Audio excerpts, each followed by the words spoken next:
Petrol diesel की कीमतों में बढ़ोतरी जारी।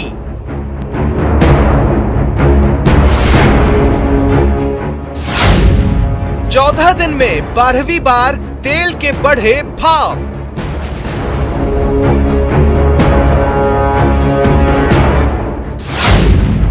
महंगाई के खिलाफ युवा कांग्रेस का हल्ला बोल।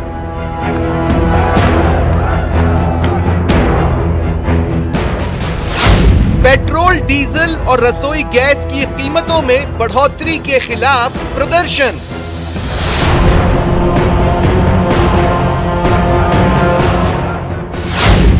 सीएम गहलोत का ट्वीट, 7 अप्रैल को कांग्रेस का विरोध प्रदर्शन।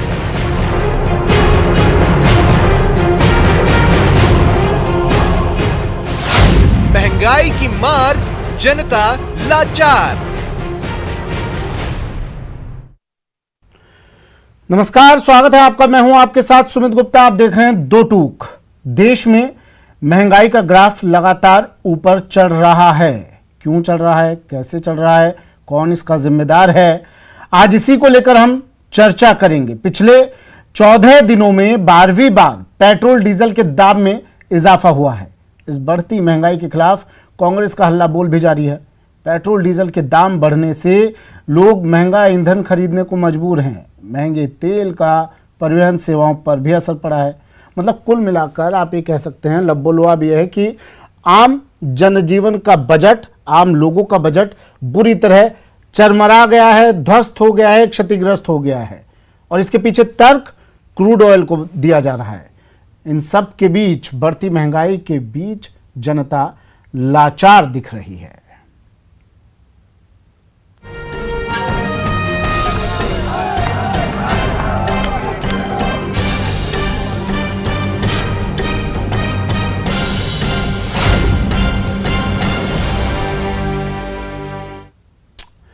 हमारे मेहमान हमारे साथ जुड़ गए हैं।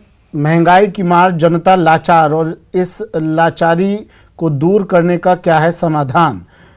मेहमान हमारे साथ जुड़े हैं, उनसे चर्चा करेंगे, समाधान ढूंढने की कोशिश करेंगे। जिम्मेदार कौन है इसकी भी पड़ताल करने की कोशिश करेंगे, क्योंकि आश्वासन तो हर पार्टी देती है, लेकिन उन आश्वासनों पर, उन वादों पर खरा नहीं उतरती है। मजबूरी है ये दाम बढ़ाने, या फिर कारण क्या है। राजेंद्र मेघवाल जी कांग्रेस से हमारे साथ जुड़े हैं, स्वागत है राजेंद्र जी आपका। डॉक्टर निमिषा बीजेपी से हमारे साथ जुड़ी हैं। डॉक्टर निमिषा, स्वागत है मैम आपका भी। और अर्थशास्त्री अभिषेक सिंघवी जी भी हमारे साथ जुड़े हैं, स्वागत है अभिषेक जी आपका भी। सर, अभिषेक सर, मैं पहले आपके पास ही आ रहा हूँ। लगातार पेट्रोल, डीजल, गैस, हर चीज़ के दाम आसमान छू रहे हैं। एक कारण पूछो तो 50 बहाने दे दिए जाते हैं, उसके कारण बता दिए जाते हैं, लेकिन उसका समाधान नजर नहीं आ रहा है कहीं भी। ऐसा है कि पिछले 2 साल जो वैश्विक महामारी में का काल था कोरोना का, इससे दुनिया भर की सप्लाई चेन के डिस्ट्रप्शंस पैदा हो चुके हैं। कच्चा माल समय पे आपूर्ति नहीं हो पा रही है। जो कच्चे माल के सप्लाई के स्टेशंस हैं, वहाँ से सप्लाई नहीं आ रही है। अमेरिका में महंगाई की दर पिछले 40 साल की सर्वाधिक 7% की है, जबकि यूएसए में महंगाई की दर जनरली 1% रहती है। ब्रिटेन ने भी महंगाई के सारे रिकॉर्ड तोड़ के 5% पे आ चुका है। हमारे देश में ये महंगाई की दर 6% है। तो ये जो 2 साल के अंदर सारे दुनिया की अर्थव्यवस्था कोरोना ने चौपट करी है, इसको ट्रैक पे आने में थोड़ा समय तो लगेगा। हाँ, अब ये है कि गवर्नमेंट के पास खुद के भी कई मैकेनिज्म्स होते हैं उनको कंट्रोल करने के लिए। तो वो गवर्नमेंट के पास कितना रेवेन्यू का स्कोप है, उसके हिसाब से उसको निर्णय लेना है। पर एक्सट्रीम मेजर सरकार लेगी तो वो अर्थव्यवस्था के लिए लॉन्ग रन में घातक ही होगा।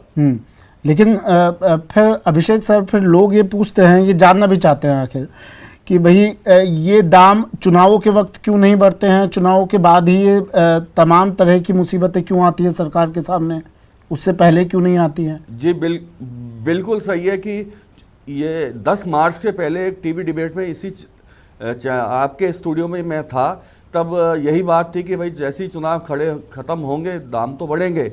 अब गवर्नमेंट का प्राइस निर्धारण का क्या मैकेनिज्म है ये तो किसी को पता नहीं है, पर इसमें राजनीतिक इन्वॉल्वमेंट तो है ही।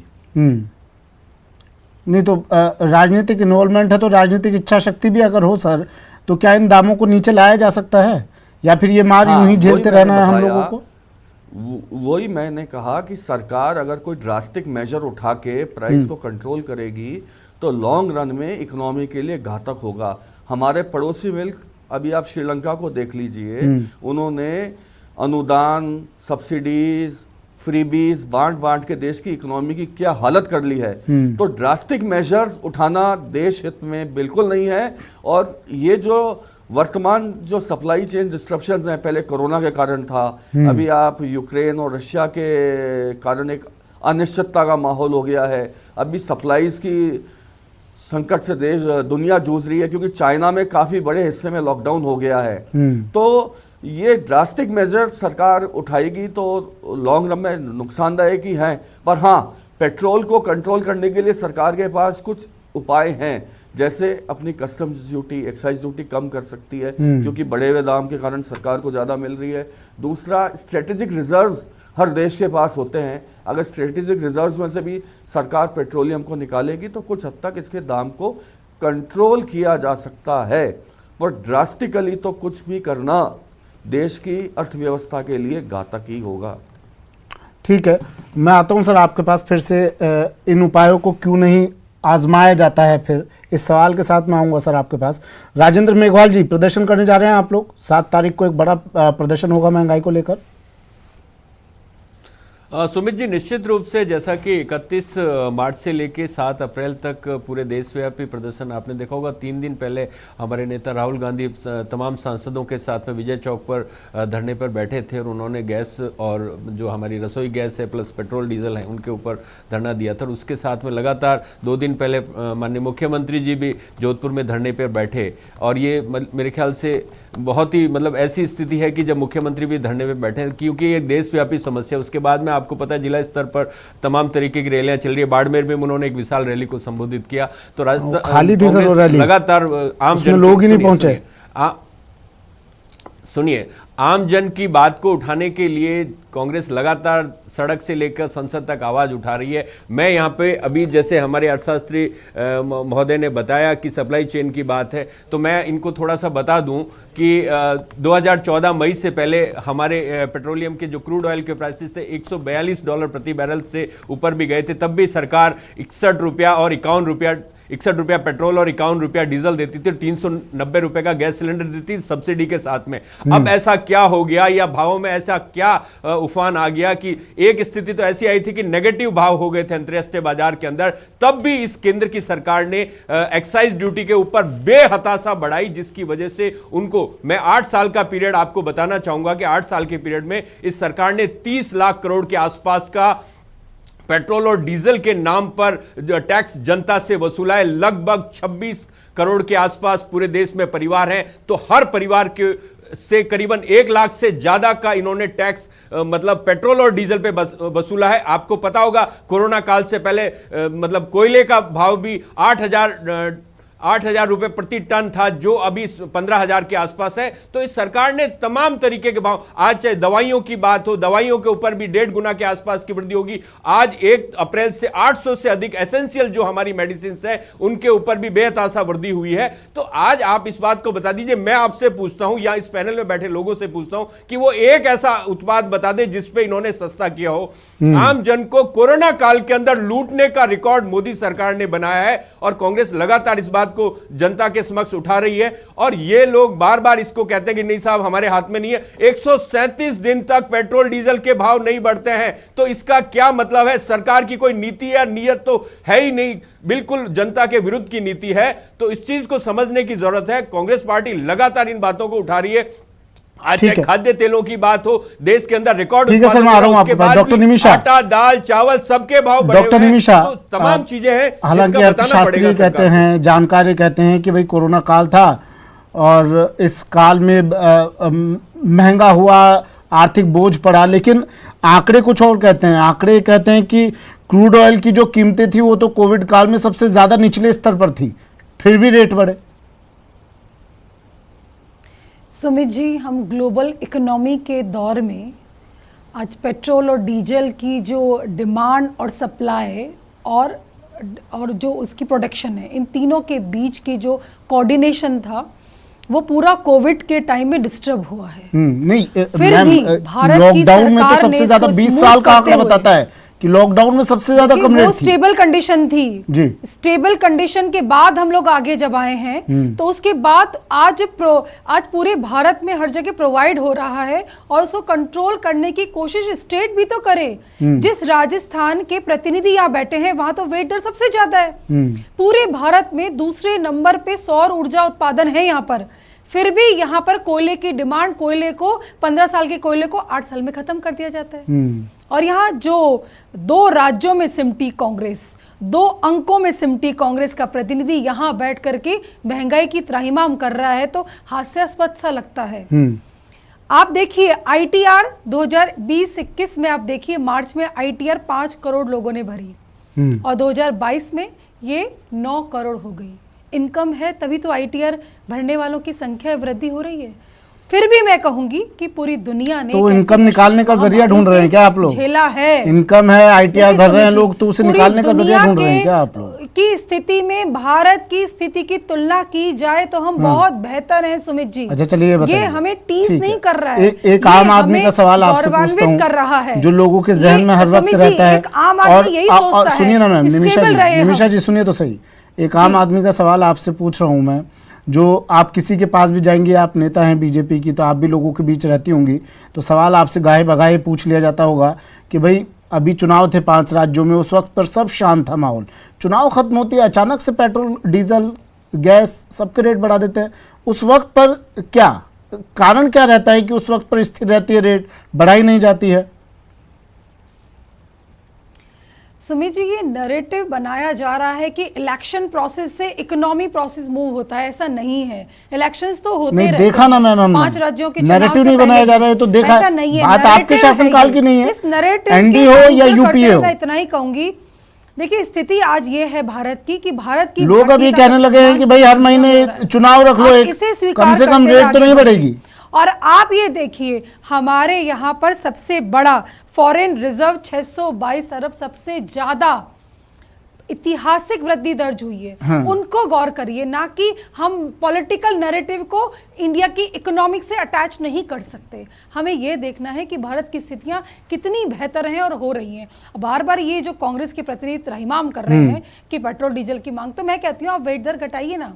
आप भी तो लगातार अपना वेट को मेंटेन कर रहे हैं। क्या स्थिति अच्छी हुई है? क्या अच्छी हुई है स्थिति? पिछले 14 दिन में करीब 9 रुपए लीटर बढ़ चुका है पेट्रोल डीजल का दाम। आपकी जानकारी में होगा 8 रुपए 40 पैसे प्रति लीटर महंगा हो चुका है पिछले 14 दिनों में। आप 50 पैसे, 25 पैसे, 83 पैसे, 80 पैसे रोज।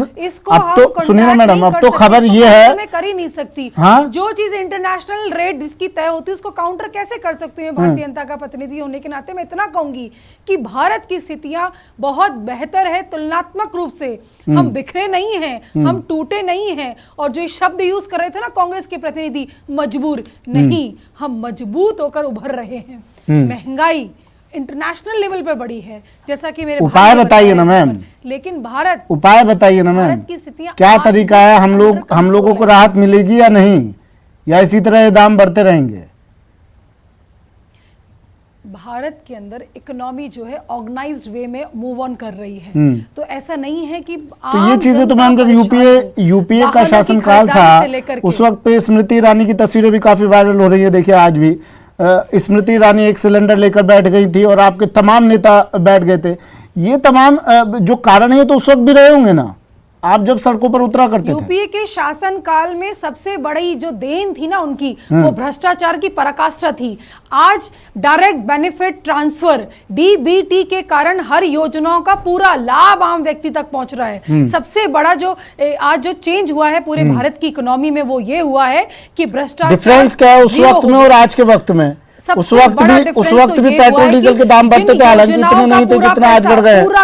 पूरा पैसा अब तो रोज नई कीमतें सामने आती हैं। जो मध्यस्थ और दलाल थे ना, हाँ राजेंद्र जी बोलिए। आज बेनिफिशियरी पूरा का पूरा पैसा। क्या डिबेट करवा रहे हो? मेरे को समझ में नहीं आ रहा। ये जो बोले जा रही है आप इनको बोलने दे रहे हैं। एक मिनट शांत रहिए, शांत रहिए, एक मिनट शांत रहिए। बोलिए राजेंद्र जी, बोलिए। सुमित जी चुप चुप कराइए इनको। हाँ, बोलिए राजेंद्र जी, बोलिए। पक्ष को कैसे चुप मैं कराएंगे? बोल रहा हूँ देखते कि हैं ये हम भी। अनर्गल नहीं कुछ बना नहीं रहे। बोले जा रहे हैं, आप सुने एक जा मिनट, रहे हैं। निमिषा जी, आप निमिषा तथ्य सुन पे लेते हैं। बात करें, आप तथ्य पे बात करें। आप कह रहे हैं अंतर्राष्ट्रीय बाजार के अंदर भावों पे था तो 137 दिन तक अंतर्राष्ट्रीय बाजार में भाव नहीं बढ़े थे। आप कैसी झूठ अनर्गल बातें करिए यहाँ पे। जमानत आप एक जब्त हुई आपकी, भाजपा की इसलिए प्रतिनिधि परेशान हो होके रहे हैं। और ऐसी बोल रही है, बिना तैयारी के आ जाते हो पांच आप। राज्यों आपको में कुछ पता होता तैयारी नहीं है। आपकी रही है, पता नहीं किस 137 दिन दुनिया तक से भाव बाहर बढ़े निकल के आए हो तब आप। आपने बढ़ाया नहीं, क्योंकि आपको सरकार बनाने आप का डर 5 था। राज्यों में आप जमानत यहाँ पर जब्त हुई, इसलिए यहाँ परेशान हो बैठकर रहे हैं और आप। ये विलाप कर रही हो कि नहीं साहब भाव सही बढ़ रहे हैं। अरे थोड़ी तो शर्म करो। अब गृहिणियों से जाके पूछो, 1000 रुपए से ऊपर का सिलेंडर बिकता है और करीबन 100 रुपए से ऊपर का डीजल है। अच्छा निमिषा जी, सिलेंडर की कीमत क्या थी आपके यूपीए के वक्त पर, क्या कीमत थी और आज क्या कीमत है? नहीं, यूपीए के वक्त पे 390 रुपए का सिलेंडर मिलता था विद सब्सिडी, और आज अब आप इसको लेकर भी एक्सक्यूज देंगे कुछ? राजस्थान में सब्सिडी भी नहीं मिलता। लेकिन मैं आपको बताना चाहता हूं, आप हमारा समर्थन कीजिए कि वास्तव में महंगाई इस वक्त है और मोदी सरकार से सवाल पूछा जाना चाहिए। अब निमिषा जी, स्तर पर जो कुछ भी अब हो रहा है, निमिषा जी, आज मुझे एक बात बताइए, क्या राम मंदिर, सुनिए ना, सुनिए ना, ठीक है, ठीक है, आपने राम मंदिर बनवा दिया, ठीक है, ठीक है, सुनिए ना, आप एक स्ट्राइक कर देते हैं, इससे लोगों का पेट थोड़ी ना भरेगा, इससे पेट नहीं भरेगा ना। श्रीलंका में तो पेट्रोल अरे तो भाव तो देख लो, अरे भाव तो देख लो, भाव तो देख लो। आप अर्थशास्त्री बनते हो और आपको पता होना चाहिए आंकड़े, आपको आंकड़े पता होने चाहिए।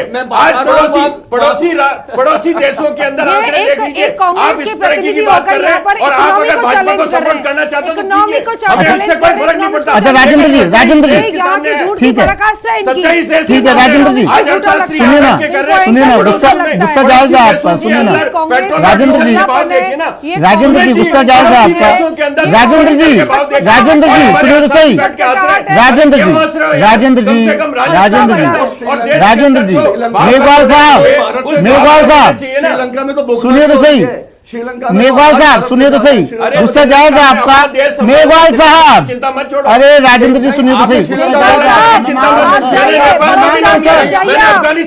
अरे सर आवाज नहीं सुन पा रहे क्या? नाम लिया मैंने, बर्मा का भी नाम लिया, सोचिए तो सही आप ठीक है, कैसी बातें राजेंद्र करते हो? जी, हाँ, आप देश के अंदर जो महंगाई है उसको कंट्रोल कर नहीं पा रहे और आप श्रीलंका की सकारात्मक बात चर्चा करते हैं ना।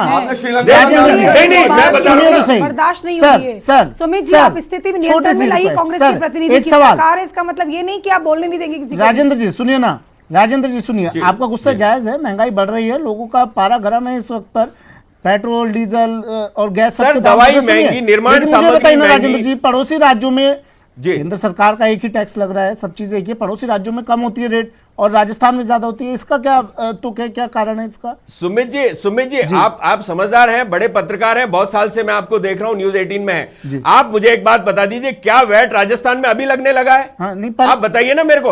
राजस्थान सरकार ने वैट कम किया था और अभी आपने, जैसा कि आपके चैनल ने बताया, 12 दिन के अंदर 6 रुपए से ज्यादा बढ़ गया। कोई तरीका होगा कि लोगों को राहत दी जाए? अब लग रहा है, पहले से लग रहा है, उस बात को छोड़ देते हैं।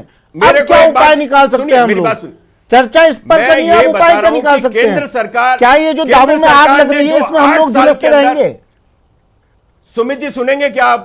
जी, जो बोलिए। 8 साल में केंद्र सरकार ने 30 लाख करोड़ से अधिक का जो रेवेन्यू पेट्रोल और डीजल के टैक्सेशन से वसूल किया है, उसका फायदा आमजन को मिलना चाहिए। उसका फायदा अंबानी और अडानी को मिल रहा है। उनके पूरे के पूरे सारे के सारे रेलवे के कॉन्ट्रैक्ट उनको दे दिए गए। श्रीगंगानगर एक ऐसी जगह है जहां पर पूरे देश में सबसे महंगा पेट्रोल मिलता है, आपकी जानकारी में होगा। राजस्थान में ही है, सुनिए ना, आपकी जानकारी में होगा। मुंबई का, श्रीगंगानगर के लोग पंजाब जाते हैं पेट्रोल डलवाने, क्योंकि वहां सस्ता मिलता है। मुंबई का भाव पता है क्या? मुंबई का भाव पता है आपको? मुझे भोपाल का भाव पता है? श्रीगंगानगर के लोग पंजाब क्यों जा रहे हैं पेट्रोल डलवाने के लिए? मैं आपको बता देता हूं, 7 रुपए, 8 रुपए, 10 रुपए सस्ता वहां पर मिलता है। नहीं, मुंबई का भाव पता है क्या आपको? मैं मुंबई का भाव पता है, भोपाल का भाव पता है। आप जयपुर से कंपैरिजन कर लीजिए ना, उनके दोनों मतलब राज्य की तरफ से कोई राहत नहीं मिल सकती है, स्टेट गवर्नमेंट राज्य की तरफ से राहत तब मिलेगी जब केंद्र सरकार कोई नीति बनाएगी। राज्य की तरफ से राहत तब मिल सकती है। मुख्यमंत्री जी ने कहा था कि हम वैट कम कर सकते हैं, लेकिन केंद्र इस बात का आश्वासन दे कि वो रोजाना भाव नहीं बढ़ाएगा। आपने बताया 12 दिन के अंदर 6.5 रुपए से अधिक एक बार ही कर दीजिए ना निमिषा जी, 5 रुपए कम भी कर दे तो फायदा क्या होगा? एक बार ही कर दीजिए, जो डालना है वो 10 रुपए, 20 रुपए, 50 बौखलाहट नहीं है, सच्चाई है। आप लोगों को मैं सच्चाई कोई- से आगे दिखा रहा हूं। आप ईमानदारी है आईना ना, देख क्या आपने करें? महंगाई को लेकर के इतने कुछ त्रस्त बढ़े। हो रहे हैं आप, तो आप निमिषा बताइए जी। ना, 5% डीएलसी रेट क्यों बढ़ाई आपने?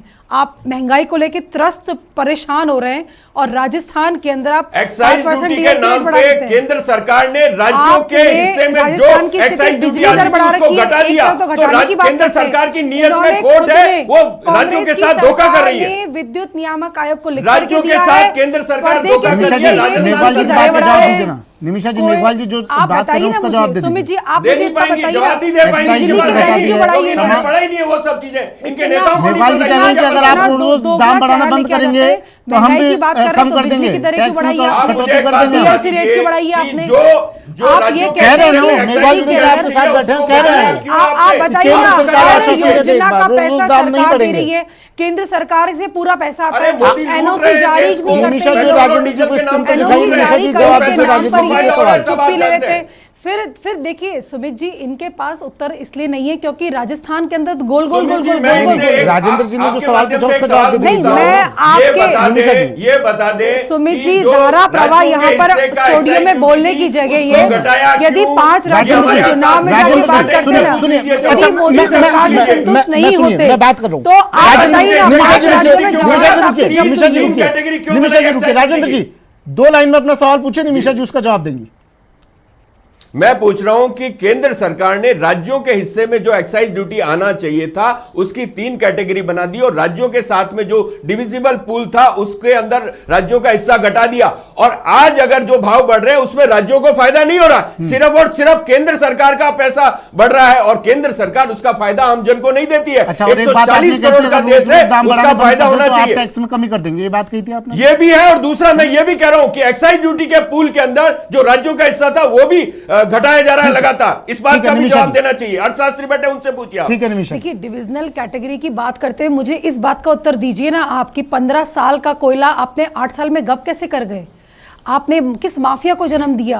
कोयले की बात करते अरे हैं कोल और घोटाले धौलपुर तो के गुजरात गैस में की, हुए मैडम। धौलपुर कोल रामगढ़ घोटाले के तो गैस गुजरात में उत्पादन हुए। सब बंद कर सस्ता दिए। कोयला लाके आप गुजरात ना के तो अंदर स्मगलिंग वर्तमान हुई है। दृष्टि को कोयले देखते हैं की ना आपको दूरदृष्टि पता नहीं है देखते हैं शायद। आप। हमें तो ठीक कुछ है। पता ही नहीं है, हाँ, आपको सब कोल पता है। घोटाला कहाँ हुआ? इसीलिए पढ़िए थोड़ा, पढ़िए। तो अभी इसीलिए रिसेंट में कोल तो घोटाला कहाँ हुआ? आपकी 5 राज्यों में जमानत जब्त हुई है, इसीलिए तो सब बस कुछ बस आपको ही आपको पता तो है। लाइसेंस मिल गया ना, आपको देखिए, देश को स्थितियां लूटने ये का है लाइसेंस मिल गया। कि इसका आम मतलब आपका जनता खून को चूसने का संतुष्ट लाइसेंस मिल करिए। गया जनता का। आप 140 आम करोड़ की जनता आबादी की का बात खून करेंगे, चूसने का लाइसेंस आप थोड़ी दिया झूठ जनता ने करके आपको। जनता का मन आपको नहीं जीत इसका जवाब देना सकते। पड़ेगा। आज की जनता खुद और स्वयं क्या एनालिसिस पता कर रही है आपको? कि मतलब आप आपके कह रहे हो कि झूठ का आपको पर्दाफाश हो 5 चुका है। अरे 5 वो राज्यों दिन के गए चुनाव आपने जब पेट्रोल योजना और बनाते डीजल थे के कमरे दामों बंद पे होकर के। नियंत्रण रख के आज जीते जनता थे। खुद और एनालिसिस जैसे ही कर रही है, चुनाव सच जीते, क्या है, वैसे ही झूठ आपने क्या है। भाव बढ़ा ये दिए। तो नैरेटिव जनता ये जनता सब से देख नहीं रही है।